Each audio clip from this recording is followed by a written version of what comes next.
Hola amigos and welcome to Beer O'Clock Biker Talk. And yes, it's light beer, and don't be judgmental because I just had open heart surgery and I've got to be health conscious. And some of you are going to say, that's not his first beer, and you know what? You'd be right. First of all, I want to say thanks. I just found out that I've got over 100 subscribers, and I realize in the big scheme of things on YouTube, 100 is not much, but you know what? In Red Pill Bikers Little World, it is a big deal, and I am very, very grateful. One of the interesting things about this channel is, or surprised me anyway, is it's a man's channel, but it's pro men. It's not anti women. It's pro men, and I just want men to be less ignorant about life. And I think this is one of those videos that'll be helpful if you pay attention to it, and not make the same kind of mistakes that I've made, and a lot of men my age, and actually it's happening all around the world. But one of the interesting things about this channel is, being a men's channel, I didn't think any women would be interested in any of it. And I have found out that there are several female viewers, and maybe even some female subscribers, I guess. And they, by and large, are very kind when they comment. There's been a few hateful comments. They've disappeared, basically. Either they took them down themselves or I had to take them down. But by and large, very friendly, and it makes me think maybe there are a few women out there who are interested in the man's point of view. And one of my female viewers asked me a question, which is a fair question, and I'm going to try to answer it now to the best of my ability.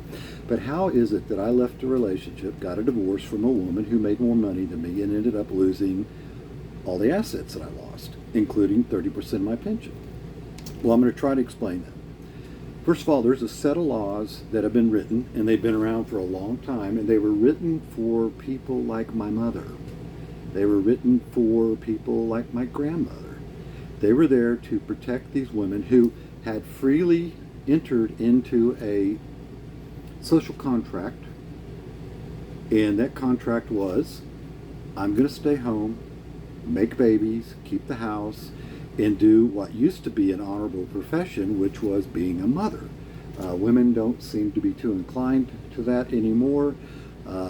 Most want to be moms somewhere along the way, but they really want nannies or daycare to raise their children for them. So, neither here nor there. That genie is out of the bottle. We're not going to be putting it back in anytime soon. But these laws were written to protect these women, not the professional women today, not the women who are dominant in the college. They're the majority in college, graduate schools, and most professional schools, where they're now going out, and by and large, women in their 30s are making more money than men in their 30s.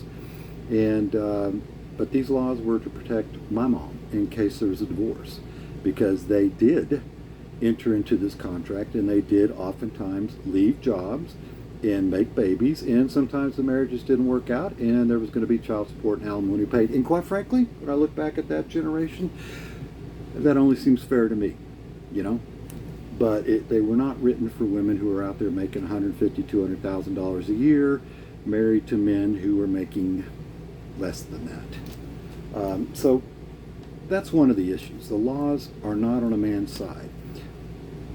When a man enters a divorce court, I'm going to give you a metaphor. And the metaphor is this. And because I worked in a prison, I think it's something I understand. And from television and movies, you guys are going to understand. If you are a small, somewhat effeminate man, you don't even have to be effeminate sometimes, but if you get thrown in prison and you look around and your cellmate is a big burly guy doing life, you know I'm going to get screwed. You don't know how bad it's going to be or how often it's going to be, but you know you're getting screwed. That's what it feels like to be a man walking into a divorce court. We know we're going to get screwed. The laws are not written to protect us. They were written to protect women who no longer exist. So we're kind of in trouble there in the first place. Also, when you walk into, especially the divorce court, you're going to find out that most of the judges are female. Most of the attorneys are female.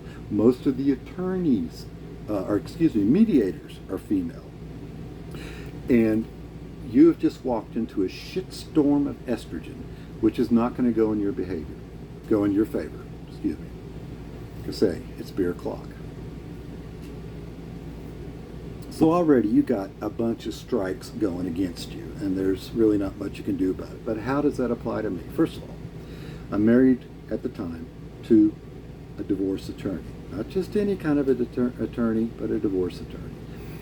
I had to call 12 different lawyers before one of them would take my case. Why? Because none of them want to fight each other. And the lawyer I found was a complete and utter dim-witted piece of shit, man. And cost me thousands of dollars to get nothing done, and he actually ended up quitting the case at the end, and I had to go to mediation by myself. So I get into mediation and I start looking at the numbers that she puts down and what she earns. And I realize I'm really screwed here too, because I worked at a regular job. Every 2 weeks I got a paycheck, and out of that paycheck they would take out my Social Security, they would take out my federal income tax and my state income tax, and they would take out the insurance payments and all that other stuff. And when you get a paycheck every couple of weeks, that's exactly what you earn. I mean, there's no bonuses. There's no way to make cash on the side, not at the job anyway. And that was my one and only occupation at the time. And so that's when you filed taxes, you handed them your W-2, and they knew exactly what was going on. Now, when you own your own business, everything you do is tax deductible. So you can make $250,000 a year, and every mile you drove, I paid for my own gas and depreciation of my vehicle. I couldn't deduct that, but every mile, every gallon of gas, every pen you buy, every piece of paper, every meal you eat. I go out to eat, you know what? That's just $10-12 out of my pocket for lunch. It's a deduction. So at the end of the year, when they sit down to pay Uncle Sam, amazingly enough, this $200,000 a year attorney is only made $50,000. So all of a sudden, that's not working in my favor either. And also people who are business owners. That doesn't have to be just attorneys, but a lot of different business owners, and some of them end up getting in trouble, but the vast majority don't. There's a lot of cash that is exchanged. And the amazing thing about it, at least from what I noticed in my household, was when cash would come in from a client, it went into an envelope and vanished. I never knew where it went, and I have a feeling Uncle Sam doesn't either. So that never got accumulated in there. So I'm sitting in mediation, and I'm looking at the numbers she's claiming that she earns. I'm looking at her assets, and I realize this woman hasn't saved anything. 25 years of being an attorney, making that good of money, and she had a few $1,000s for her retirement. Me, when I started my career, I had money taken out automatically and put into the 401k that I had started. I was also working I had a government job, so I had a pension. Now, these pension jobs used to be a lot more common. They're not so much anymore, but young men, listen to what I'm saying. The pension, if you're working for the government, maybe you're a cop, maybe you're a fireman, maybe you're a school teacher, maybe you're working in a prison, maybe you're working for the FAA, maybe you're working for a corporation that still has a pension. Listen to these words closely. That pension is not yours. It's not even considered income. It's considered property, and it's considered marital property. The 401k you got going, that isn't yours for income. That's a marital property. That is, both of you own it. So if in fact there is a divorce, if you are foolish enough to take your pension and risk losing it down the road somewhere, know that that pension is not yours. So we sat there through mediation, and I realized she was going to take part of my pension. I've been paying for her health insurance for all these years. She never had to pick up a dime on that. She thought she was entitled to me continue paying her health insurance. So she got 30% of my pension. The only way I could hang on to my 401k, which I'd been paying into for over 20 years, was to give up the assets in the homes, give up all the properties, give up all that stuff, because she didn't have anything. And we even ended up going into a debate over my Harley. She considered that another asset. My vehicle was everything that I had bought and paid for. It was all marital property. Now, a woman's going to look at that and go, well, of course it is. I had no idea where her money was. I had no idea what she's been doing. And you may say, Red Pill Biker, you were an ignorant son of a bitch. And that's the whole point of this. I was an ignorant son of a bitch.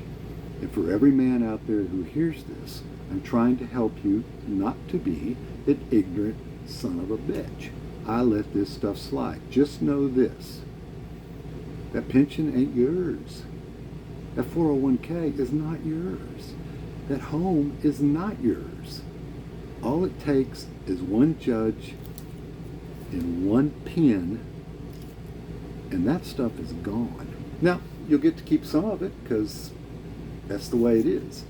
But if you have planned your entire life around a certain lifestyle, you're going to have to think considerably about changing that lifestyle.